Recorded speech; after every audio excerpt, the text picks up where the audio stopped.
সম্মানিত দর্শক, আপনাদের সবাইকে স্বাগত জানাচ্ছি উই লাভ স্পোর্টসে। আমি মিশু চৌধুরী আপনাদের সাথে আছি। আপনারা যেমনটি জানেন যে একদিকে চলছে ঘরোয়া ক্রিকেট, একদিকে চলছে আইপিএল এবং সামনে আছে আয়ারল্যান্ড সিরিজ এবং এরপরই চ্যাম্পিয়ন্স ট্রফি।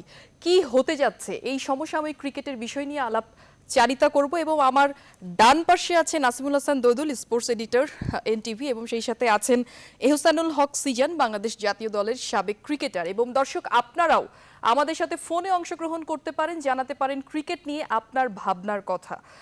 আলোচনায় ফিরতে চাই, আলোচনা তো শুরুই করিনি, শুরু করতে চাই। সেটা হচ্ছে যে কাকে দিয়ে শুরু করবো? দোদুল ভাই, দোদুল ভাই মানে দোদুল ভাই যখন আমার শোতে থাকে তখন হয় অন্য কেউ থাকলে সে এই জিনিসটা হচ্ছে যে দেখায়, অথবা পাশে যে থাকে সেটা। সেটা হচ্ছে যে প্রথমে একটু শুরু করি যে চ্যাম্পিয়ন্স ট্রফি তো আছেই আর কি। চ্যাম্পিয়ন্স ট্রফি নিয়ে আমার মনে হয় যে দল ঘোষণা বোধহয় হয়ে গেছে অলমোস্ট। আমরা এখন পর্যন্ত বোধহয় কিছু শুনতে পাই নাই, শোনার চেষ্টা চালাবো। সেই সাথে আমি একটু ঘরোয়া দিয়ে শুরু করি, যে চ্যাম্পিয়ন্স ট্রফিতে আসলে পরে আসি, যে ঘরোয়া ক্রিকেট এদিকে চলছে, আসলে কেমন ফিডব্যাক পাচ্ছেন আপনি? তো ধরেন ওগুলো কাভার করছেন, শুনছেন, সবকিছু মিলে চলছে। এখানে একটা আশার বিষয় হচ্ছে যে বাংলাদেশের যারা জাতীয় দলের ক্রিকেটার তারা মোটামুটি রানে আছে, সেঞ্চুরিতে আছে, কিন্তু প্রশ্ন হচ্ছে যে উইকেটটি অনেকটা ফ্ল্যাট, যেটা তাদের জন্য একটা সহায়ক শক্তি হিসেবে কাজ করছে রান তোলার জন্য। ব্যাটে বল আসছে এবং সবাই অলমোস্ট খুব ভালো ক্রিকেট খেলছে। আপনি যখন চ্যাম্পিয়ন্স আয়ারল্যান্ডে যাবেন, একদম ভিন্ন একটা পরিবেশে খেলতে হবে আপনাকে। সেই জায়গায় বাংলাদেশের প্লেয়াররা একটু প্রবলেমে পড়বে, কারণ দুদিন আগে আমরা তামিমের সাথে কথা বলেছি, উনিও বলেছেন যে আসলে 3 ভেন্যুতে 3টে উইকেট যদি দেওয়া হতো তাহলে তাদের জন্য একটু উপকার হতো আর কি। মানে একটা ধরতে স্পিন হলো, আর একটা পেস সুইমিং হলো, এরকম একটু আরেকটা ফ্ল্যাট হলো। তো বাংলাদেশের আয়ারল্যান্ড এবং ত্রিদেশীয় সিরিজ এবং চ্যাম্পিয়ন্স ট্রফি দুটো টুর্নামেন্টকে সামনে রেখে আজকের দল ঘোষণা। 23 তারিখে চ্যাম্পিয়ন্স ট্রফির ডেডলাইন, এই কারণে হয়তো 15 সদস্যের দল আজকে দিয়ে দিবে। তো সম্ভবত বাংলাদেশের টোটাল স্কোয়াডটা দাঁড়াবে গিয়ে আয়ারল্যান্ডের সাথে বোধহয় 10 মে থেকে শুরু হচ্ছে, 12 তারিখ থেকে আর কি টুর্নামেন্টের শুরু। তবে আয়ারল্যান্ডের যে পরিবেশ, এই পরিবেশের সাথে বাংলাদেশের খাপ খাইয়ে নিতে বেশ সমস্যা হবে, কারণ এখন মে মাসে প্রচুর ঠান্ডা থাকে, হাতটা জমে যায়। এবং আয়ারল্যান্ডের যে উইকেট, সেই একটা জিনিস দুদুল ভাই, যে ঘরোয়া ক্রিকেটে আমি আবারও বলছি যে আপনি কিন্তু জিনিসটা হচ্ছে দেখছেন, সবার সাথে কথা বলছেন, তামিমের সাথে আপনার কথা হয়েছে, সেই জায়গাটা থেকে এমন কিছু কি মনে হচ্ছে যে নতুন কোনো প্লেয়ার আমরা আসলে এই ত্রিদেশীয় সিরিজ এবং চ্যাম্পিয়ন্স ট্রফিতে আসলে পাবো? গতকাল আজকে এরকম কোন খালেদ নতুন মাহমুদ সুজন এবং মিনহাজুল আবেদীন নান্নুর সাথে এমনি অফ দ্য রেকর্ড কথা হয়েছিল, তারা বলছিল মোটামুটি যে অভিজ্ঞতাকে তারা বেশি প্রাধান্য দিবে, যার এক্সপেরিয়েন্স। বাংলাদেশের ওয়ানডে টিমটার খুব একটা পরিবর্তনের সম্ভাবনা নেই, মোটামুটি সবারই জানা। হয়তো ত্রিদেশীয় সিরিজকে সামনে রেখে কিছু প্লেয়ার নেওয়া হতে পারে, সেই জায়গায় হাতুরু সিং 18 সদস্যের দলটাকে নিয়ে একটু পরীক্ষা নিরীক্ষা করবে। এখন ওইখানে এই দলে যারা থাকবে তারা যে সবাই খেলার সুযোগ পাবে এটাও নাও হতে পারে, হয়তো তার স্কোয়াডে থাকবে, কিন্তু খেলবে বাংলাদেশের মূল দলটাই, যেটা অলমোস্ট আমরা সবাই চিনি। হয়তো এইবার মনে হতে পারে যে, আমি জানি না এখনো দল ঘোষণা হয়েছে কিনা, নাসিরের আসার কথা আছে, সাইফুদ্দিনের দলে ঢোকার সম্ভাবনা আছে, এরকম শোনা যাচ্ছে। এখন দলটা যদি ঘোষিত হয় তাহলে আমি জানতে পারতাম যে আসলে কেমন দল দিল এবং আপনার সাথে আলোচনা করতে পারতাম। সিজন ভাই, একটু যদি বলি যে আপনি কোনো কিছু একটু কি যুক্ত করবেন দোদুল ভাইয়ের সাথে? না, আসলে ঘরোয়া ক্রিকেটে আমরা দেখছি যে মানে আমার মনে হয় যে জমে উঠেছে আসলে খেলা, সবাই খুব ভালো খেলছে, জমে উঠেছে। ঘরোয়া ক্রিকেটের কথা যদি আমি বলি, এখন কিন্তু আমি বলবো যে ওভারঅল ক্রিকেটাররা দে আর পারফর্মিং, এবং এখন প্রেডিক্ট করা ভেরি ডিফিকাল্ট। আপনি যদি বলেন যে 8-10 বছর আগে আহ্বানী মহাডান হয়তো ব্রাদার্স যে কোনো একজন চ্যাম্পিয়ন হবে, বাট এখন কিন্তু বলা যাবে না যে কে চ্যাম্পিয়ন হবে। সো কম্পিটিশনটা কিন্তু অনেক, আমি বলবো যে 6টা দল ভালো অবস্থায়, রাইট, সব টিমই কিন্তু এখন খুব ব্যালেন্স সাইড, এবং প্লেয়ারদের যে স্কিল এবং ক্ষমতা, অ্যাবিলিটি, যে আমি বলবো যে সব কিছু মিলিয়ে ইউ ক্যানট সে যে কোন জায়গায় কে ভালো খেলবে বা কে পারফর্ম করবে। তবে আশার বাণী যেটা যে আমাদের যে কি প্লেয়ার রয়েছে ন্যাশনাল টিমের স্কোয়াডে যারা রয়েছে, দে আর পারফর্মিং। এবং সত্যি করে বলতে যে সাকিব এবং মুস্তাফিজকে আমরা ঘরোয়া ক্রিকেটে মিস করছি। ক্রিকেটটা খেললে হয়তো বা আরেকটু বলবো অভিজ্ঞতা নিয়ে ওই চ্যালেঞ্জ সিরিজে যেতে পারতো বা ট্রাই নেশনে যেতে পারতো। সো এই জায়গাটা কিছুটা আমার কাছে মনে হয় যে ঘাটতি রয়েছে। বাট উইকেটে যে কথাটা বলেছেন যে we cannot make that wicket like Ireland or something, এটা সম্ভব না, এই সয়েলে এই এনভায়রনমেন্টে সম্ভব না। বাট খেলার উপরে কোনো কিন্তু বিকল্প নাই। যতদিন খেলতে থাকবে যে এইভাবে যেই সিচুয়েশনগুলো ফেস করতে পারবে এই অভিজ্ঞতাটা নিয়ে কিন্তু অন্য সয়েলে খেলবে। আপনি যদি দেখেন যে লাস্ট কয়েকটা সিরিজে আমরা কিন্তু বিভিন্ন সয়েলে খেলেছি, যেমন New Zealand, India, Sri Lanka, it's a different soil এবং উই আর পারফর্মিং।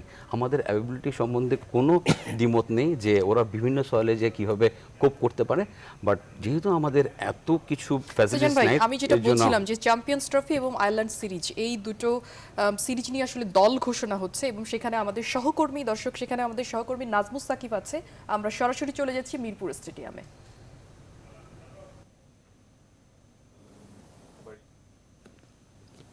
প্রথমে দল ঘোষণা হবে হচ্ছে সাসেক্স ট্রেনিং ক্যাম্প এবং আইল্যান্ড সফরের জন্য, তার পরবর্তীতে চ্যাম্পিয়ন্স ট্রফির জন্য দল ঘোষণা করবেন প্রধান নির্বাচক মিনহাজুল আবেদিন, আর আছেন সাথে নির্বাচক আবুল বাশার এবং সাজ্জাদ আহমেদ। প্রথমে আমি অনুরোধ করবো নানু ভাইকে দল ঘোষণা করতে। দল ঘোষণা হয়ে যাওয়ার পর আপনাদের কোনো প্রশ্ন থাকলে। ধন্যবাদ রাবিদ। বিসমিল্লাহির রহমানির রহিম। প্রথমে সাসেক্স এবং আয়ারল্যান্ড ট্যুরের টিমটা আমরা অ্যানাউন্স করছি। তামিম ইকবাল খান,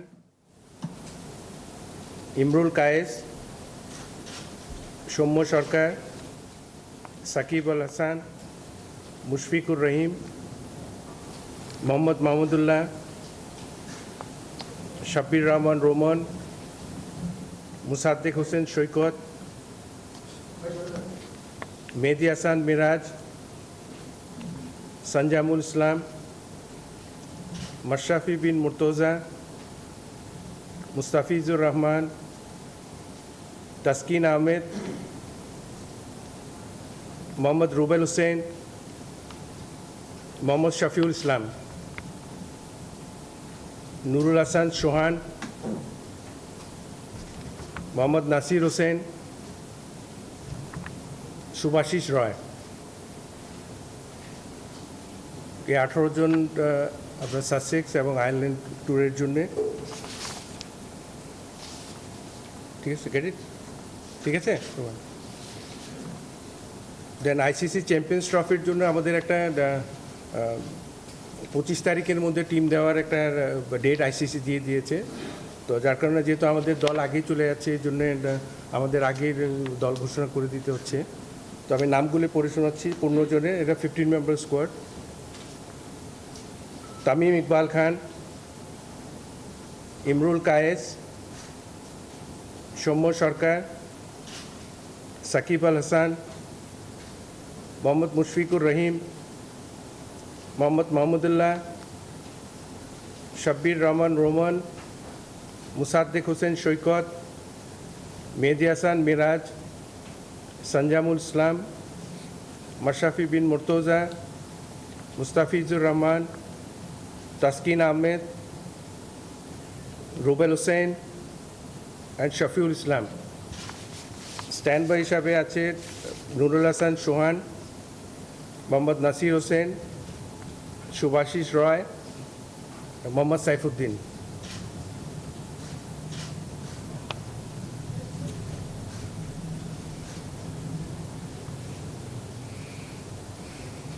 দেখেন, নুরুল হাসান সোহানকে আমরা টিমের সাথে এক্সট্রা হিসাবে রাখবো as a wicket keeper ICC champions ট্রফিতে। ইন কেস যদি কারো ইনজুরি প্রবলেম কোনো উইকেট কিপার হয়, তাহলে ইমিডিয়েট যাতে আপনারা রিপ্লেস করতে পারি। হ্যাঁ, স্ট্যান্ড বাই 4 জন, নুরুল হাসান সোহান সহ আর 3 জন।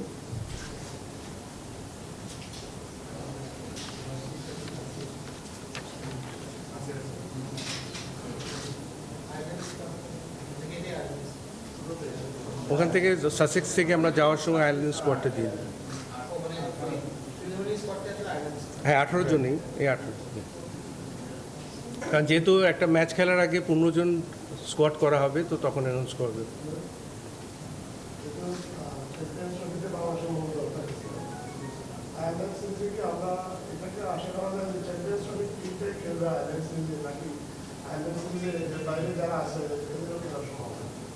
এটা কিছু খেলোয়াড়, যেমন আপনার নাসির হোসেনের কথা বলতে পারেন। ওর 1 বছর ধরে কিন্তু টিমের সাথে ট্যুর করছে না।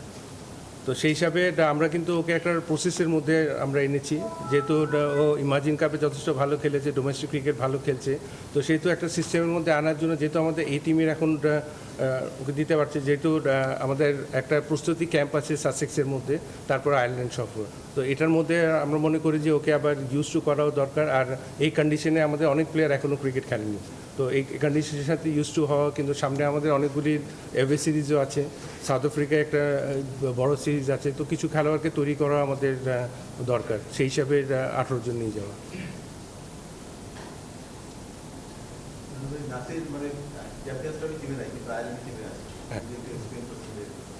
এটার জন্যে, কারণ ও তো অনেকদিন ধরে তো টিমের বাইরে আছে, ম্যানেজমেন্টের সাথে কাজ করবে, যেহেতু আমাদের প্রস্তুতি একটা ক্যাম্প আছে 10 দিনের ইংল্যান্ডে, তো এখানেও দেখা হবে, তো সেই হিসাবে এই জন্য ওকে ইনক্লুশন, এবং আমি মনে করি যে যেহেতু এক্সপিরিয়েন্স আছে, খুব তাড়াতাড়ি আবার আগের ছন্দে চলে আসবে।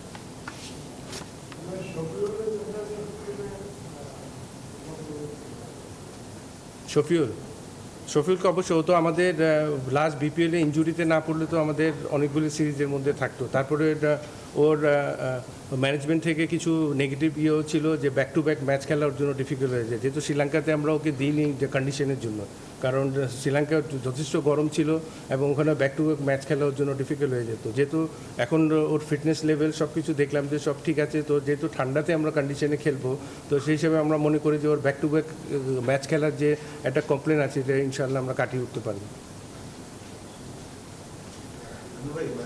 আমাদের কোচ তো সিলেকশন কমিটির একজন মেম্বার, এবং আমরা যতদূর জানি যে বড় একটা ভূমিকা রাখেন টিম সিলেকশনে, বাট ডোমেস্টিক ম্যাচ উনি দেখেন না, এবং মোস্ট প্রবলি তার পুরো সময়টাতে একটা ম্যাচ ফুললি দেখেন ডোমেস্টিক ম্যাচ। তো যখন এরকম একজন ইনফ্লুয়েন্সিয়াল মেম্বার সিলেকশন কমিটির ডোমেস্টিক ম্যাচ দেখেন না, বড় প্রভাব রাখেন সিলেকশনে, আপনার কি মনে হয় যে ব্যাপারটা আইডিয়াটা কি, বা আপনারা কি ফিল করেন? আমাদের selection panel, excuse me, selection প্যানেলে তো আমরা 5 জন আছি, এর মধ্যে হেড কোচ ইনভলভ, যেহেতু উনি সিলেকশনের বাইরের দিকটা ছাড়া, মানে আমাদের যে পুলের খেলোয়াড় আছে এগুলোর বাইরে ছাড়া আমরা 4 জন কিন্তু লুক আফটার করি, তারপর এই জন্য যতটুকু সিনারিও দেওয়ার আছে আমরা ওকে দিয়ে দিই, কারণ ওর পক্ষে টিম সামলানো প্লাস ডোমেস্টিক ক্রিকেট দেখা এটা কিন্তু ডিফিকাল্ট, এটা মানতে হচ্ছে। ও যদি, কারণ ওর কিছু একটা সিরিজ নিয়ে প্ল্যান করতে হয়, কিছু খেলোয়াড়দেরকে নিয়ে প্ল্যান করতে হয়, কাকে কীভাবে কী করবে, এটা অনেক কাজ আছে কিন্তু, তারপরে কোচিং করানো, তো সেই হিসাবে আমি মনে করি যে এটা, তারপর দেশে থাকলে তো অবশ্যই দেখতো, ওরও তো লম্বা ট্যুরের পরে তো ব্রেক দরকার আছে, তো আমার মনে হয় এই জন্য, যেহেতু আমরা এখানে 4 জন আছি, এটা আমরা কভার করে ফেলি।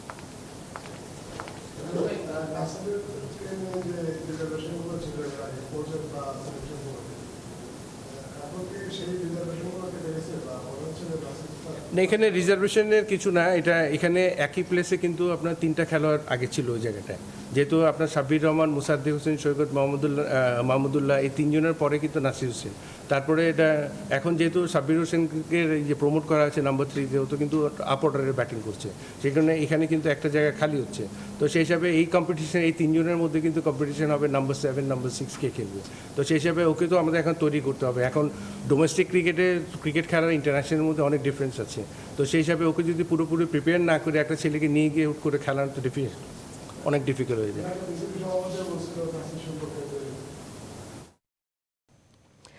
দর্শক, আমরা দেখছিলাম যে মিরপুর শেরেবাংলা স্টেডিয়াম থেকে চ্যাম্পিয়ন্স ট্রফির দল ঘোষণা এই মাত্র করা হলো, এবং সেটি আমাদের সহকর্মী নাজমুস সাকিব জানাচ্ছিলেন। আমরা আসলে আমাদের এবার আলোচনায় ফিরতে চাই, যেটি বলছিলাম যে দল ঘোষণা হবে, হয়ে গেছে না, এখানে যে আমরা যে নতুন যেটা দেখলাম যে সানজামুল এবং সাইফুদ্দিন মানিককে স্কোয়াডে নেওয়া হয়েছে, এবং সেই সাথে আমাদের নাসির আবার ফিরেছে, এবং ফিরেছে। আপনি যদি আয়ারল্যান্ড ট্যুরটা দেখেন বাংলাদেশের জন্য, নিউজিল্যান্ড, আয়ারল্যান্ড এবং বাংলাদেশ, এবং এই জায়গায় কিন্তু নিউজিল্যান্ড এবং আয়ারল্যান্ড খুবই শক্ত প্রতিপক্ষ বাংলাদেশের, যদিও তাদের মূল টিম আসে নাই, বাট ওই সুইমিং কন্ডিশনে তারা ইউজ টু, মানে ওই জায়গার আয়ারল্যান্ডের উইকেটে যদি আপনি ফুল লেন্থ বোলিং না করেন তাহলে আপনি ওখানে টিকতে পারবেন না, যদি শর্ট করেন তাহলে একদম বাইরে, এবং ওই জায়গায় ফিল্ডিং করা অনেক টাফ, কারণ হাতগুলো জমে যায়, স্লিভ কাভার এইসব জায়গায় ফিল্ডিং করা খুবই টাফ, এবং বাংলাদেশের জন্য একটা টাফ টাইম যাবে।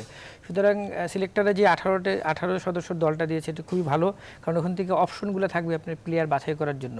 এরপর বাংলাদেশের সাসেক্সে আপনার 2টা প্রস্তুতি ম্যাচ আছে, সেগুলো খেলবে, এবং এরপর চ্যাম্পিয়ন্স ট্রফিতে এসে বাংলাদেশ কিন্তু ইন্ডিয়া এবং পাকিস্তানের সাথে 2টা ফ্রেন্ডলি ম্যাচ খেলবে ওভালে, 27 তারিখ এবং 30 তারিখ।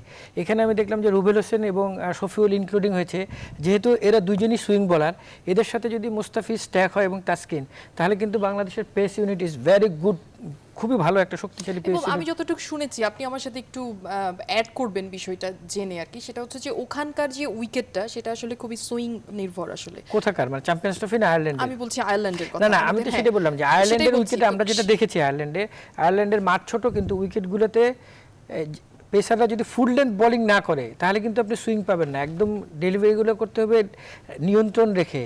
যদি একটু শর্ট বল করে ফেলেন তাহলে আপনার আর সেই রেহাই নেই। ক্ষেত্রে এখন তাসকিনের নামও কিন্তু আমরা না শুনেছি না, এখানে আসলে। আপনার এখানে সেই বলাররাই ভালো করবে যাদের বলের উপর নিয়ন্ত্রণ আছে, এবং শফিউল ডে নেওয়া হয়েছে, আমি এটাকে খুব ভালো মনে করি, কারণ সে তো সুইং বলাররা মোটামুটি হেল্প পায়। তবে এই কন্ডিশনের সাথে খাপ খাইয়ে নিতে বাংলাদেশি প্লেয়ারদের একটু সময় লাগবে।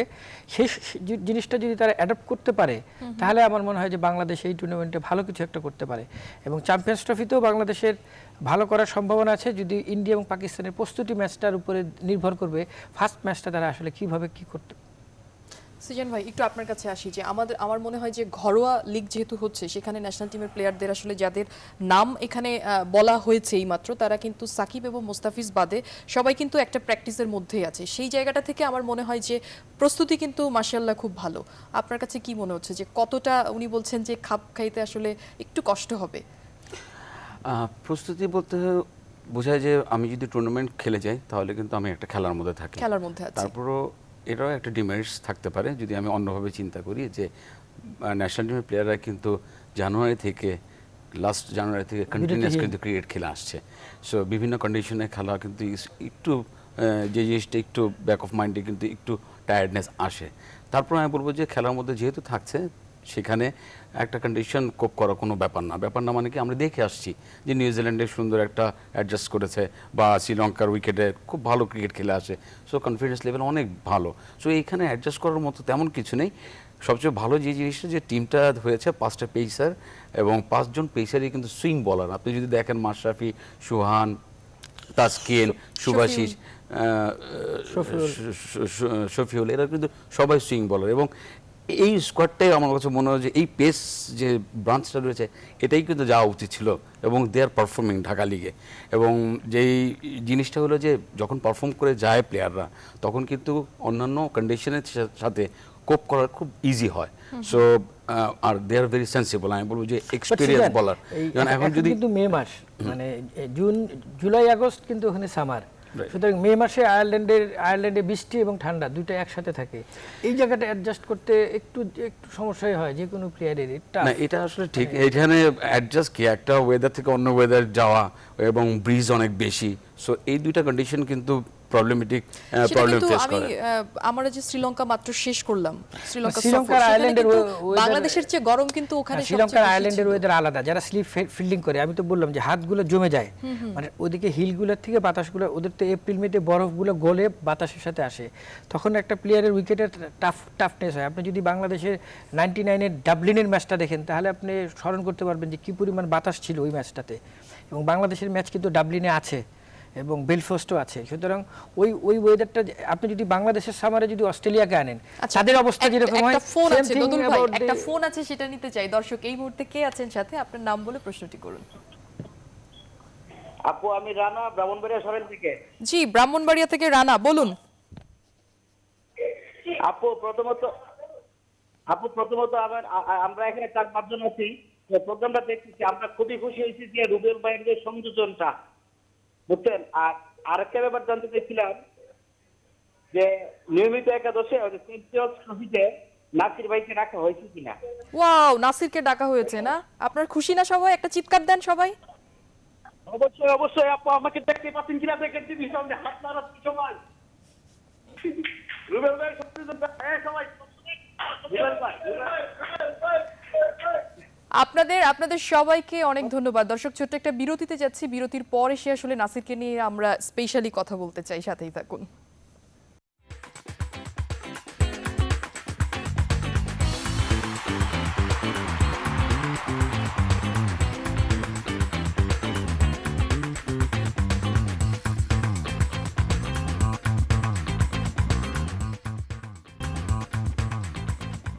আরো একবার স্বাগত জানাচ্ছি উই লাভ স্পোর্টসে। মিশু চৌধুরী আপনাদের সাথে আছে, সাথে আছেন নাসিমুল হাসান দোদন এবং ইহসানুল হক সিজান। যেটি বলছিলাম, দর্শকরা ব্রাহ্মণবাড়িয়া থেকে রানা ফোন করেছেন এবং সেই সাথে তার সাথে কিন্তু আরো অনেকেই ছিলেন হু হু হু হা করছে আসলে যে নাসির আসলে ব্যাক করেছে। একটু স্পেশালি নাসিরকে নিয়ে শুনতে চাই। Nasir and Rubel, this is আমি বলবো যে ভেরি কি প্লেয়ার বাংলাদেশ টিমের, এবং খুব দুঃখজনক যে ওরা পারফর্ম করছিল না। ইমাজিন কাপে আমি খেলা দেখেছি, যেটা নান্নু ভাইয়ের সাক্ষাৎকারও দেখা গেল, সেখানেও আমি ছিলাম। ফ্যান্টাস্টিক কিছু ম্যাচ খেলেছে নাসির, এবং বোঝা গেছে যে Nasir is A back in form এবং কনফিডেন্স তার অনেক ভালো। সো দ্যাটস ওয়াই আসলে কিন্তু নাসিরকে ইনক্লুড করা। এবং রুবেলের যেটা, সে ইজ এ ভেরি আনলাকি যে ম্যাচ না খেলেই শ্রীলঙ্কা থেকে ব্যাক করতে হয়েছে, বাট ঘরোয়া ক্রিকেটে ইজ পারফর্মিং। লাস্ট দুইটা ম্যাচে সে পারফর্ম করেছে, এবং আমি বলবো যে এই উইকেটে যার রিভার্স সুইং রয়েছে তার কিন্তু ভেরি এফেক্টিভ, বিকজ অফ এই কন্ডিশনে কিন্তু সুইংটা ভেরি আমি বলবো যে কাজ দেয়। সো আমি বলবো রুবেলের ইনক্লুশনটা খুবই একটা ভালো সাইড আমি মনে করি যে বাংলাদেশ টিমের জন্য। সো 6 জন পেসার নিয়ে যাচ্ছে বাংলাদেশ টিমকে। আগে কোনো সময় আমরা এরকম দেখিনি, বাট এখন র্যান্ডমলি কিন্তু আমরা 6 পেসার নিয়ে আমি যাচ্ছি। যদি একটু আপনাকে বলি যে আপনি কাকে চুজ করবেন, তাসকিন না রুবেল? এই জিনিসটা হয় কি যে দে আর ভেরি স্কিলফুল প্লেয়ার, এবং তারা কিন্তু আমি বলবো যে ওরা পরীক্ষা দিয়ে এসছে যে দে আর প্যারালালি গুড। বাট একটা হয় কি, সিলেকশন বেস্ট 11 যখন হয় তার আগের দিন কিন্তু দেখতে হয় যে কে কোন জায়গায় আছে, কোন অবস্থায় রয়েছে, তার উপর ডিপেন্ড করে কিন্তু বেস্ট 11টা তৈরি হয়। অনেক সময় আমরা বাইরে থেকে অনেক কথাই বলি, বাট ক্লোজ যখন আপনি দেখবেন নেটে বা ম্যাচে প্র্যাকটিসে, তখন কিন্তু ডিসিশন নেওয়া খুব সহজ যে আগামীকাল কে খেলবে। So there is very parallelly, দুজনেই আমি বলবো যে ইজ প্যারালালি। ওই সিচুয়েশনটা কে ভালো এটার উপর ডিপেন্ড করে আসলে টিম করা হয়। এটা আমি কিছুদিন আগে মিনহাজুল আবেদিন নান্নুর সাথে কথা বলেছিলাম। উনি একই কথা বলেছেন যে সকালে নেটে বোলিংটা দেখলে বোঝা যায় যে একটা বোলার আসলে কতটা কনফিডেন্স। তার কনফিডেন্সের উপরে আসলে কোচ নির্ণয় করে যে আমার 11টা কীরকম হবে। যদি ওই দিন নেটে যদি রুবেল বা তাসকিন যে খুব ভালো বল করছে, তাহলে কোচ মনে করতে পারে যে ইজ ভেরি কনফিডেন্স থাকে। আর তাসকিনের যে বিষয়টা হচ্ছে কি, তাসকিন তো গতি দিয়ে বল করে, তার বলে অনেক গতি আছে। সুতরাং একটা দলে যদি একটা গতিওয়ালা বোলার থাকে, প্রতিপক্ষের কিন্তু অটোমেটিক একটা থ্রেট থাকে যে ওই জায়গায়। আর ইংল্যান্ডের যেহেতু ওয়েদারে আপনার বাতাস আছে, সুতরাং ওই গতির সাথে বাতাসটা তো অ্যাড হয়। সুইং বলাররা কেন ভালো, কারণ সে যতটুকু একটা ফোন নিতে চাই। দর্শক কে আছেন সাথে, আপনার নাম বলে প্রশ্নটি করুন। আমি মোহাম্মদ ফয়সাল শিকদার, চিটাগং থেকে বলতেছি। ফয়সাল, চিটাগং, আমার বলুন। প্রশ্নটা ছিল, হ্যাঁ আমি জানতে চাচ্ছিলাম, আচ্ছা দেশীয় সিরিজের জন্য নাসিরকে রাখা হয়েছে, বাট চ্যাম্পিয়ন্স ট্রফির জন্য নাসিরকে রাখা হয়নি। 15 সদস্যে স্ট্যান্ড বাই আছে উনি। আমার প্রশ্নটা হচ্ছে, এখানে সানজামুলের চেয়ে কি বেটার না আপনার নাসির হোসেন? আর আমাদের তো মেহেদী মিরাজ আছে স্পেশালিস্ট স্পিনার হিসেবে, সাকিব আছে, তো সানজামুলকে কেন স্কোয়াডে রাখা হলো? বলুন। আর যদি বেস্ট ফিল্ডার হিসেবে সানজামুল তো রাখা টিমে না, ছিল। ধন্যবাদ ফয়সাল। সানজামুল যে টিমে দুজন ছিল। অতিথি আছেন তারা এটি আসলে এখন ব্যাখ্যা করবেন। একটু সানজামুল শুনতে চাই। টিমে ছিল, শ্রীলঙ্কার পুরো ট্যুরটাই কিন্তু সানজামুল ছিল, খেলেছে বা খেলেনি দ্যাটস ডিফারেন্ট ইস্যু। বাট সানজামুলের সাথে কিন্তু নাসিরের কোনো কম্পারিজন থাকে না, because of Sanjamul is a special left arm spinner এবং Nasir is a batsman then off spinner, this is allrounder. So comparison কিন্তু সানজামুলের সাথে নাসিরের কোনো কিছু নেই। তবে নাসির ইজ এ ভেরি আমি বলবো ভাইটাল রোল প্লে করে যখন ও ভালো একটা ফর্মে থাকে, এবং সাক্ষাৎকারেই দেখা যায় যে রুবেল এবং নাসিরকে কিন্তু বাংলাদেশে আবার ব্যাক করানোর যে একটা প্রক্রিয়া সেটা কিন্তু শুরু হয়েছে। সো আমাদের যেসব প্লেয়াররা আসলে একটু অফ ফর্মে চলে যায় তাদেরকে কিন্তু ওই রিহ্যাব জায়গায় আমরা নিয়ে আসতে পারি না, যেটা এখন এই সিলেকশন কমিটি করছে। This is a fantastic initiative, এবং 18 জনের সদস্যতে কিন্তু টিম করা খুব ইজি। এখানে কিন্তু কোনো কিছুই কোনো কন্ট্রাডিকশন থাকে না 14 জন রাদার দেন যে 14 জন টিম করার জন্য। সো 18 জনের টিমে কোনো আসলে টিম করার কোনো প্রবলেম নেই। যেই জিনিসটা দরকার বাংলাদেশ টিমের জন্য যেই দিন, সেই দিনে কিন্তু সেই রিসোর্টটা রয়েছে। এই জন্যই কিন্তু 18 জনের একটা squad. This is the fantastic একটা ইনিশিয়েটিভ। বদুল ভাই, মিরাজের কথা বলছিল। মিরাজ না তো মেহেদী মিরাজ। না আমি যেই জায়গায় শেষ করেছিলাম ওখান থেকে শুরু করি যে সেটা আমি শুনবো, তার আগে একটু বলি যে ফয়সাল যে চিটাগং থেকে ফোন করেছেন, উনি একটু বলছিলেন যে এখানে মেহেদী মিরাজ আসলে না মেহেদী মিরাজ আমার কি প্লেয়ার রাইট নাও 3 ফরম্যাটে ইজ প্লেইং এবং নাসিরকে কেন না মানে সানজামুলের কথা বলছিল সানজামুলের কথা বলছিল, নাসিরের কথা বলছিল এবং সেই সাথে না নাসির আসলে মেহেদী আপনি মিরাজের দেখেন কথা বলছিল। নাসির সেজান যেটা বললো কথাটা রিপিট করার প্রয়োজন নেই, কারণ নাসির ঘরোয়া ক্রিকেটে পারফর্ম করছিল, ইমার্জিন কাপে একটা ম্যাচ নিজে ব্যাট করে জিতেছে, is a very good finisher. কিন্তু সে কয় নম্বরে ব্যাট করে আপনি এটা ভাবতে হবে। নাম্বার 7 বাংলাদেশ দলের এই মুহূর্তে কারা খেলছে। এবং এইখানে আমি একটু যদি বলি যে যখন টিম আমরা তো আসলে জানি না যে বেস্ট 11 আসলে কারা থাকবে, সেই জায়গাটা থেকে আমি যদি বেস্ট 11-এ নাসিরকে নিই আমার তাহলে এটা শেষ করতে নাসির দেন। আসলে সেটা হচ্ছে যে কোথায় নামছে? নাসিরের পজিশনটা হলো নাম্বার 7। নাম্বার 7-এ ব্যাট করছে বাংলাদেশের সৈকত এবং মাহমুদুল্লাহ রিয়াদ। তাহলে এই দুইজন প্লেয়ারকে বিট করে নাসিরকে খেলতে হবে। এখন সেই জায়গাটাতে কোচ হাতুরে সিং মানে যাবে কি যাবে না এটা একটা প্রশ্ন। তবে আমি নাসিরকে বলবো যেহেতু সে সুযোগ পেয়েছে, যদি সে সুযোগটা পায় তাহলে তার এই একটা সুযোগে তার পুরোটা ক্যাশ করা উচিত, যাতে তাকে পিছনের দিকে না তাকাতে হয়। কারণ রিয়াদও এক যে খুব ভালো অবস্থানে আছে তা কিন্তু না, সুতরাং নাসিরকে সেই সুযোগটা কাজে লাগাতে হবে যদি সে সুযোগ পায়। আর না হলে আমার কাছে মনে হয় যে টিমের মানে সেরা 11-তে খুব একটা হেরফের যদি হবে না, আমার যেটা দূর থেকে দেখে মনে হচ্ছে। আচ্ছা, এবার আপনারটা একটু শুনতে চাই যে আপনি আসলে বলছিলেন আসলে কোনটা ওখানে আয়ারল্যান্ড ওয়েদারে যারা সুইং বোলার তারা অটোমেটিক একটি বাতাসের সহায়তা পায়, যেটা তাদের জন্য কাজে দেয়। এবং তারা হোম কন্ডিশনে আসলে অনেক ভালো খেলেন সব সময়। না সুইং মানে ওই ওয়েদারে ওই ইংলিশ কন্ডিশনে যেখানে যান সেখানে সুইং বোলার অলওয়েজ বেটার। এবং বাংলাদেশ দলের কোচ হচ্ছে কটনি ওয়ালশ, যে নাকি ইংল্যান্ড এবং ওই ওয়েদারের জন্য সারা পৃথিবী খ্যাত আর কি। সুতরাং সে জানে এই উইকেটগুলো থেকে উইকেট বের করে আনার জন্য কি কৌশলে বলগুলো করতে হয়। এটা বাংলাদেশের জন্য একটা বিগ অ্যাডভান্টেজ যে কটনি ওয়ালশ আমাদের সাথে আছে। তার টিপসগুলো যদি আমাদের বোলাররা সঠিকভাবে ব্যবহার করতে পারে তাহলে আমি মনে করি এই দুটো টুর্নামেন্টে বাংলাদেশের বোলাররা 100% সফল হবে। আচ্ছা, কোনো কারণে মানে আমি বলছি যে আমরা সবসময় আসলে আশাবাদী, কিন্তু কোনো কারণে যদি আমরা আয়ারল্যান্ডের সাথে সিরিজটা হেরে যাই তাহলে আমাদের পয়েন্ট 8 হয়ে যাচ্ছে। সেই জায়গাটাতে আসলে মানে কিরকম টাইপ আসলে গরমিল হবে? না আসলে পয়েন্টের জিনিসটা হলো যে যদি আমরা বেটার টিমের সাথে জিতি তাহলে আমরা এখন তো আমরা প্রতি 7-এ খেলায় আছি। 2 পয়েন্ট করে আমরা পাই হয়তোবা, আর যদি হেরে যাই বেটার টিমের সাথে তাহলে 1 পয়েন্ট লুজার হয়। বাট যদি আমরা আমাদের অপেক্ষাকৃত কম মানে খারাপ টিমের সাথে খেলি তাহলে আমাদের 3 পয়েন্ট বোধহয় লুজার হয়, এরকম একটা রেটিং আসলে করেছে। বাট আসলে রেটিংয়ের উপর অনেক কিছু নির্ভর করে এখন। বাট যদি ক্রিকেট ভালো খেলা হয় এবং এক্সপেকটেশন যদি ভালো থাকে আয়ারল্যান্ডের কাছে বাংলাদেশ হারার কোনো কারণ নেই। কারণ আপনি যদি দেখেন 2 বছর আগে বাংলাদেশ কিন্তু একটা ইন্টারন্যাশনাল লেভেলে চিন্তা করা হতো যে ওখানে কোন শক্তি নিয়ে রয়েছে। এখন কিন্তু একটা মানুষের মধ্যে একটা কনফিডেন্স আছে এবং ইন্টারন্যাশনাল লেভেলে কিন্তু একটা আমি বলবো যে মেসেজ রয়েছে যে বাংলাদেশ যে আমি বলবো 1 to 6 টিমের মধ্যে একটা। আচ্ছা, এখান থেকে আয়ারল্যান্ডে একটা ফোন নিতে চাই। দর্শক কে আছেন সাথে এই মুহূর্তে? জি, আসসালামু আলাইকুম। আমি কুমিল্লা থেকে নাজমুল হক বলছিলাম। বলুন। আসলে আমার কোশ্চেন হলো যে অন্য দলগুলোতে আমার মনে হয় সিনিয়র প্লেয়ারদেরকে দাম দেওয়া হয় আগে। সো আমার মনে হয় আমাদের বাংলাদেশ টিমে ইয়াং প্লেয়ারদেরকে আগে সুযোগ দেওয়া হয়, আর সিনিয়র প্লেয়ারদেরকে সেই পরিমাণ করা হয় না। এখন যেমন মনে হচ্ছে যে চ্যাম্পিয়ন্স ট্রফিতে যদি নাসির এবং রুবেলকে মূল 11-এ রাখা হয় তাহলে আমার মনে হয় ভালো হয়। ওরা তো অনেক এক্সপিরিয়েন্স, তো ওদেরকে রাখলে আমার মনে হয় অনেক ভালো হয়।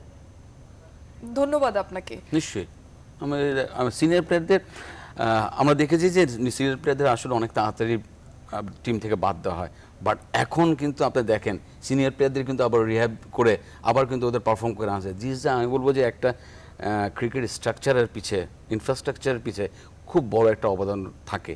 বিকজ অফ আপনি দেখেন সিনিয়র প্লেয়ার এবং জুনিয়র প্লেয়ার যদি একটা টিমে কম্বিনেশন না থাকে তখন কিন্তু জেনারেশনটা একটা গ্যাপ তৈরি হয়ে যায়। যদি আমরা যখন ক্রিকেট খেলা ছেড়ে দিয়েছি তখন কিন্তু একটা জেনারেশন গ্যাপ করে কিন্তু আশরাফুলদের একটা জেনারেশন শুরু হয়েছে, তখন কিন্তু বাংলাদেশ টিমে একটা স্ট্রাগল টাইমে গেছে।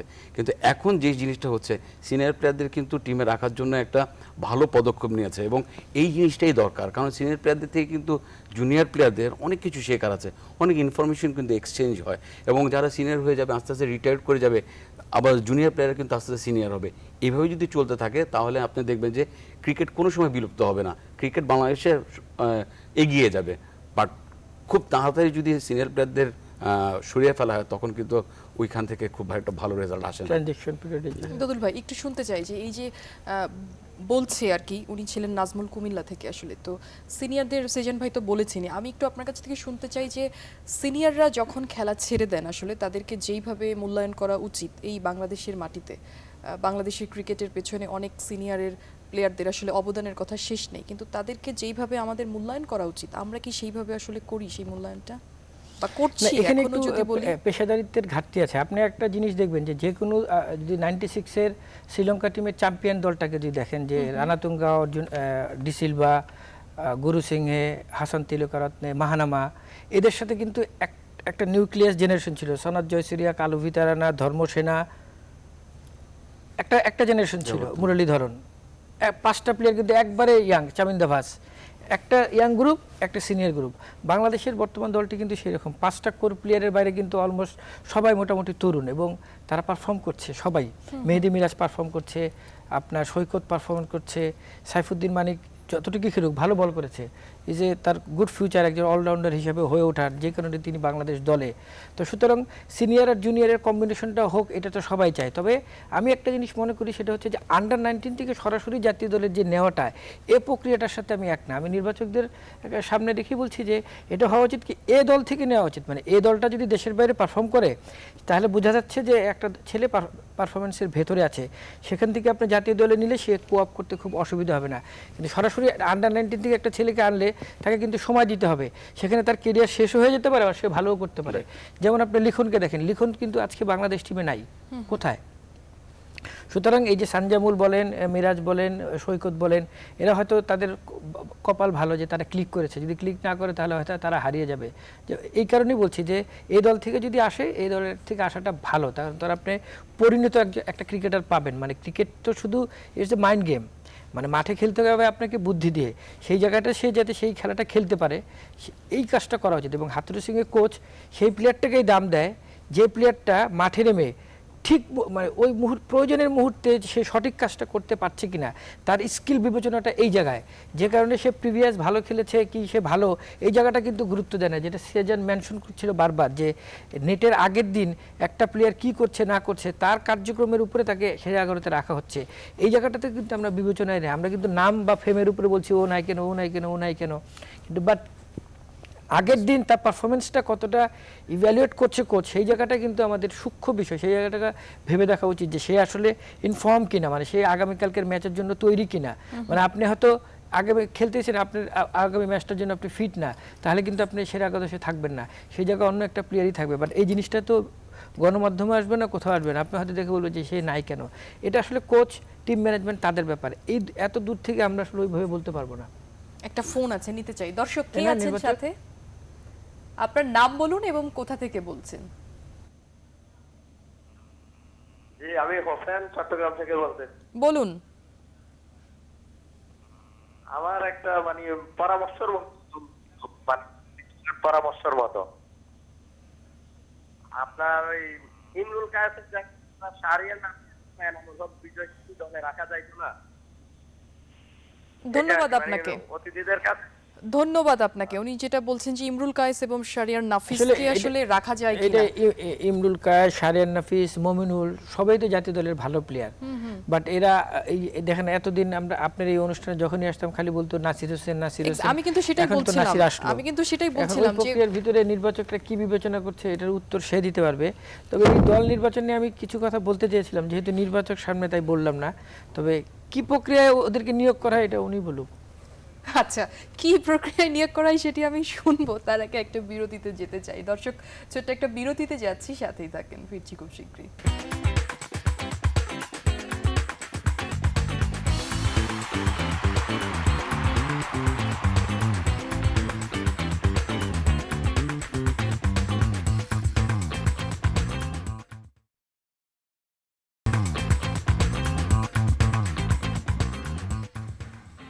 আরও একবার স্বাগত জানাচ্ছি উই লাভ স্পোর্টসের সাথে আছে নাজমুল হাসান দোদুন এবং মেহসানুল হক সিজান। যেটি বলছিলাম, দোদুল ভাই যেটি বলছিল যে কিভাবে আসলে নির্বাচন হয়, নির্বাচন তো হয় পারফর্ম করলে নির্বাচন হয়। সুন্দর যে উত্তর। ভালো পারফর্ম করবে সেই আসলে নির্বাচন হয়। তারপরেও এখন অনেক কিছু ক্রাইটেরিয়া আছে, যেমন এক্সপিরিয়েন্সের এখানে কিছুটা দেখা হয়, ফিটনেসের এখানে মেজারমেন্ট হয়, দেন ওর অ্যাবিলিটি কেমন রয়েছে, ওর আগে যে প্রিভিয়াস পারফরমেন্স রয়েছে এটা থেকে একটা ফিউচার প্ল্যান করে দেখা যায় যে ওখানে ও কেমন করবে। এগুলো আসলে সব কিছু মিলিয়ে আসলে সিলেকশন ক্রাইটেরিয়া হয়, এবং এই সিলেকশন যখন সাকসেসফুল হয়, সিলেকশন কিন্তু সবসময় মনে করবেন যে একটা প্রেডিকশনের উপর যায়। যখন সাকসেসফুল হয় তখন সিলেকশনটা ভালো হয়, যখন আসলে সাকসেসফুল না হয় তখন কিন্তু আমরা সবাই বলি সিলেকশন খারাপ হয়। কিন্তু দেখা যায় যে প্রেডিকশন কিন্তু এইটা হয়, আপনি যদি টিমের সাথে ক্লোজলি মিশেন বা টিমের সাথে সবসময় দেখেন, তখন কিন্তু 10 জন নিয়ে যখন টিম করলে 9 জনই কিন্তু একই টিমেই করবে। দিস ইজ প্রেডিকশনের উপর কীভাবে হয়, দিস ইজ এইভাবে আসলে নজরুল ভাই সিলেকশনটা ন্যাশনাল টিমে হয়ে থাকে। কি তদুল ভাই সন্তুষ্ট? না, আমার তো সন্তুষ্টের কিছু নেই, তারা তো এই প্রক্রিয়ার সাথে জড়িত। যেহেতু দর্শক ফোন করেছে আসলে কি প্রক্রিয়া নেওয়া হয়, এই কারণে আমি বললাম। আর শাহরিয়ার নাফিসরা তো নাসিরের মতনই নির্বাচকদের দৃষ্টিতে নিশ্চয়ই আছে, তারা ঘরোয়া ক্রিকেটে পারফর্ম করলে হয়তো সুযোগ তদুল আছে। ভাই, এই মুহূর্তে কি এরকম মনে হচ্ছে না যে যাদের আসলে দরকার এবং যারা খুব ভালো পারফরমেন্স করছে তারাই আসলে টিমটাতে আছে? এখন তারা ছাড়া আমরা কি আসলে অন্য আদার্স না, যে 18 দলের যে দলটা, 18 দলের 18 সদস্যের যেই দলটা খুব একটা খারাপ আমি দেখছি না। মানে এই জায়গায় অন্য কোনো অপশন আছে তাও মনে হচ্ছে না। মোটামুটি এরা তো লাস্ট শ্রীলঙ্কার সাথে লাস্ট টি20 এবং ওয়ানডেতে খেলে আসা প্লেয়ার, এর ভিতরে একটা দুইটা হয়তো বাইরে থেকে আসলো, নাসিরেরই ইনক্লুডিংটা, আর অলমোস্ট সবাই টিমে সবাই কিন্তু এক সেজন। আমি আপনার কাছে একটু শুনতে চাই যে আমি যদি একটু বলি যে আমরা বারবার বলছি 6টা পেসার আসলে বলেছে, আপনিও বলছিলেন আসলে যে এই কন্ডিশনটার জন্য আমার মনে হয় যে 6টা পেসারকে নেওয়া হচ্ছে, সেই সাথে স্পিনাররা আছে। একটু মানে বোলারদের কন্ডিশনটা নিয়ে, প্ল্যানিংটা নিয়ে একটু শুনি যে কেমন প্ল্যানিং হতে পারে এই মুহূর্তে কোটনি ওয়ালশের? 50 ওভার ম্যাচ সবসময় ব্যাটসম্যানদের এক নম্বর কথা, কিন্তু কন্ডিশন ওয়াইজ কিন্তু কিছু ডিফারেন্ট হয়ে যায়, বিকজ অফ ওইখানে সিমিং কন্ডিশন থাকে, এবং এর উপর ডিপেন্ড করেই কিন্তু একটা ক্রিকেট টিমের প্ল্যান এক্সিকিউট হয়। 6টা পেসার মধ্যে আমার কাছে মনে হয় যে 4টা পেসার কিন্তু প্রতিদিন খেলবে বলে আমার ধারণা, বিকজ অফ এখানে কিন্তু স্পিন খুব একটা কাজ করবে না, আর যে স্পিন করবে সেখানে সাকিব রয়েছে অলরাউন্ডার হিসেবে, কোয়ালিটি স্পিন ছাড়া, কোয়ালিটি স্পিন ছাড়া। এমনকি মিরাজকেও এখানে খেলাও তো হতে পারে, নাও হতে পারে, বিকজ অফ ওই স্পিনটা খুব একটা বেশি আমার কাছে মনে হয় না, রাদার দেন পেস বলার চেয়ে।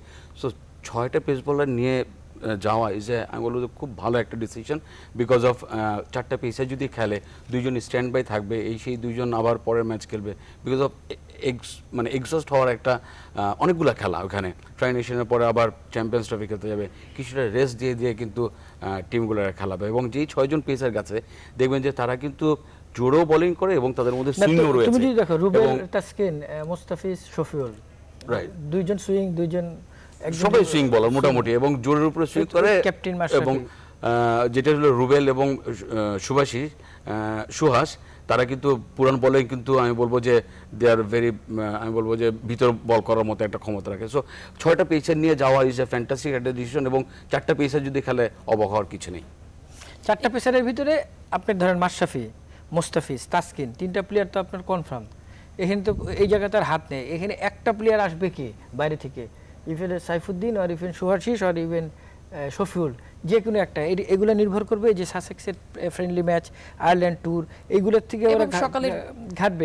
এখান থেকে যারা ভালো পারফর্ম করবে চ্যাম্পিয়ন্স ট্রফিতে অটোমেটিক তারা চলে আসবে অ্যাকর্ডিং টু তার পারফরম্যান্স। ভালো একটা আমি বলবো প্র্যাকটিস জোন তৈরি হয়েছে। চ্যাম্পিয়ন্স ট্রফি আমাদের আসলে প্রায়োরিটিটা চ্যাম্পিয়ন্স ট্রফিতে আমরা কেমন করি, এটাই কিন্তু আসলে মূল ব্যাপার। এর আগে যে প্র্যাকটিস ম্যাচগুলো হয় এর চেয়ে আমি বলবো যে এই যে সাসেক্স ট্যুর বা এই ট্যুরটা বাংলাদেশ টিমের জন্য নিজেদের তৈরি করার জন্য এবং কিছু যে ঘাটতিগুলো রয়েছে এগুলো শুধরানোর জন্য আপনি একটা প্রশ্ন করেছিলেন না যে বাংলাদেশ এই ভাই একটা শুনবো, প্রশ্নটা করে নিই। আমি একটা ফোন নিতে চাই। দর্শক কে আছেন সাথে, আপনার নাম বলে প্রশ্নটি করুন। জি আমি বায়াজিৎ বলছিলাম নড়াইল থেকে। বলুন, শুনছি। আমার প্রশ্ন হচ্ছে, রুবেল এবং নাসির দলে ঢুকেছে, এতে আমরা খুবই খুশি, কিন্তু এদের মূল একাদশে খেলার সম্ভাবনা কতটুকু? ধন্যবাদ রুবেল এবং ধন্যবাদ, আমরা আপনার প্রশ্নটি বুঝতে পেরেছি। প্রশ্নটা আমি অনেকবারই উত্তর দিয়েছি। আমি মানে পুরো কিন্তু অনুষ্ঠান জুড়ে এটা কিন্তু আছে যে আপনি হাতুরু সিং মোটামুটি তার একটা সেরা একাদশ মোটামুটি গুছিয়ে রেখেছে। এই জায়গা থেকে তিনি খুব একটা নড়াচড়া করতে চান না। যদি কোনো প্লেয়ার ইনজুরিতে পড়ে, সেক্ষেত্রে নাসির বা রুবেলের অপশনটা আসতে পারে। অর রুবেল যদি এক্সট্রাঅর্ডিনারি কিছু বোলিং করে ফেলে আয়ারল্যান্ডে, তাহলে রুবেলের আসতে পারে। অর ক্যাপ্টেন যদি ডিজায়ার করে, মাশরাফি যদি বলে যে আমার ওকে দরকার, সেক্ষেত্রে বাংলাদেশের সেরা 11তে পরিবর্তন আসার সম্ভাবনা আছে। আদারওয়াইজ তাদের মানে প্র্যাকটিস ম্যাচে খেলতে পারে, মূল ম্যাচে খেলাটা আমার কাছে মনে হয় যে কঠিন, মানে আমি দূর থেকে যতটুকু দেখি আর কি। আচ্ছা, একটা জিনিস আপনি মাশরাফির কথা বলছিলেন, মাশরাফি যখন বিমানবন্দরে যখন শ্রীলঙ্কা থেকে আসে, তখন উনি লাস্টে একটা কথা বলছিলেন যে মজাটা আসলে ওখানেই হবে। আসলে কি মনে হচ্ছে, কোন মজাটা আসলে উনি দেখাবে? না, এটা তো তার ক্যাপ্টেন্সির বিষয়গুলো নিয়ে বলছে। সে টি-20 থেকে সরে গেল, ওয়ানডেতে তিনি থাকবে কি থাকবে না, এই সকল বিষয় ওই মুহূর্তে তার হয়তো আবেগ কিছু কাজ করেছে। এখন হয়তো আবার জিনিসগুলো সেটেল হয়ে গেছে, যে এই ধারণা থেকে ওটা বলতে পারে। বাট টিমের অন্য কোনো বিষয় নিয়ে আমার কাছে মনে হয় না। না মানে কি না, এরকম আপনার কাছে একটা প্রশ্ন আমি রেখেছিলাম, সেটা আপনি বললেন না যে বাংলাদেশ যদি হেরে যায় সেক্ষেত্রে কি হতে পারে। আয়ারল্যান্ডের এই ট্রানজিশনে কিন্তু বাংলাদেশের থেকেও শক্ত প্রতিপক্ষ স্বাগতিক আয়ারল্যান্ড, বাংলাদেশের থেকেও শক্ত প্রতিপক্ষ নিউজিল্যান্ড। কারণ এই কন্ডিশনটা খেলে ওরা ইউজ টু, ওরা বাংলাদেশের জন্য অবভিয়াস অনেক বড় শক্তি। মানে বাংলাদেশের বিপক্ষে বাংলাদেশ যেই ম্যাচে একদম চ্যাম্পিয়ন হবে এটা আপনি হলফ করে বলতে পারেন না। আবার যদি চ্যাম্পিয়ন্স ট্রফিতে দেখেন তাহলে দেখবেন যে নিউজিল্যান্ড, ইংল্যান্ড, অস্ট্রেলিয়া তিনটাই ইংল্যান্ডের ওই উইকেটে ভালো খেলার প্রিভিয়াস রেকর্ড অনেক ভালো, অনেক ভালো। সেই জায়গায় বাংলাদেশের ভালো করাটাও টাফ। সুতরাং টোটাল ট্যুরটাই বাংলাদেশের জন্য একটা চ্যালেঞ্জ। সেই চ্যালেঞ্জে টাইগাররা কতটা ভালো করে সেটাই এখন আমাদের কাছে দেখার। সেই জায়গাটা থেকে আমি যদি আরেকটু বলি যে মানে একটু খোঁচানো আসলে হচ্ছে যে আমরা বোলার নিয়ে কথা বলেছি, আসলে একটু ব্যাটসম্যানদের নিয়ে যদি বলি যে শুরুটা আসলে কিন্তু একটু ভালো হতে হয়। আমি দেখেছি যে শুরুটা যদি ভালো না হয় তখন কিন্তু ওপেনিং স্টার্ট এক্স্যাক্টলি সেই জায়গাটা থেকে কি একটু কিছু বলবেন বলো, সিজান opener। ভাই? স্ট্র্যাটেজি আসলে বিভিন্ন উইকেটে বিভিন্ন রকম হয়। সাপোজ আমি যদি এই কন্ডিশনে খেলি, আমাদের এই সাবকন্টিনেন্টে খেলি, তাহলে ওপেনারদের খেলা 10 ওভারে 100 বা 10 ওভারে 80, 75। বাট ওই কন্ডিশনে কিন্তু একটু ডিফারেন্ট জিনিসটা থাকে। আচ্ছা। ওই কন্ডিশনে যে জিনিসটা হয় যে প্রথমে উইকেট রাখতে হয়, এবং যারা লাস্টে উইকেট রেখে দিতে পারে তখন কিন্তু লাস্ট 5 ওভার বা 10 ওভারে তারা Slog-এ। কিন্তু এক্সিকিউট করতে পারে। এইটাই হলো কন্ডিশনের মধ্যে দুইটার মধ্যে তফাৎ। এখানে প্রথম থেকে এক্সিকিউট করা আর ওখানে শেষ দিকে এক্সিকিউট করা। বাট ইম্পর্টেন্ট হলো উইকেট রেখে দেওয়া। তবে আমাদের খুব ভালো একটা ব্যাপার যে আমাদের সব ব্যাটসম্যানরা, আমি বলবো শ্রীলঙ্কা ট্যুরের সাক্ষীতে সব ব্যাটসম্যানরা কিন্তু অন অ্যান্ড অফ পারফর্ম করে যাচ্ছে। এবং তামিমের মতো ইজ এ ম্যাচিউরড ব্যাটসম্যান। আমি এখন ওয়ার্ল্ড ক্রিকেটে কিন্তু এখন ইজ এ ভেরি, আমি বলবো ওকে মূল্যায়ন করে থাকে। সাথে সৌম্যর ফিরে আসাটা আরও টিমের প্রতি